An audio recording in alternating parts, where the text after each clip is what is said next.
Welcome to the Genius Factory. Enjoy the video. You start by enabling Assistive Touch so you can add a virtual back action. Open Settings, tap Accessibility, then Touch, and turn Assistive Touch on. Once done, you'll see the floating button. Make sure it's visible and unlocked so you can move it. You'll now create a simple back control. Choose Customize Top-Level Menu or create a new custom action to assign a back function. This first step puts the interface controls in your hands and prepares the customization phase. Now you'll assign the back command. In Customize Top-Level Menu, tap an existing icon to replace it or use custom actions to map single tap, double tap, or long press. Choose the back action if available or record a custom gesture that mimics a back swipe.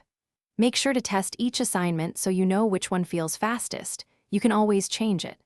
Once assigned, the Assistive Touch control provides a reliable, reachable back button without altering system settings. Finish by testing the new back button across apps. Tap the floating Assistive Touch icon and use your assigned action to navigate back. If it misfires, make small adjustments. Switch the action type or reduce gesture complexity, and make sure reachability or other gestures aren't interfering. If the button disappears or reactions lag, toggle Assistive Touch off and on or restart the iPhone. That usually clears glitches. With those final checks, you'll have a dependable virtual back control.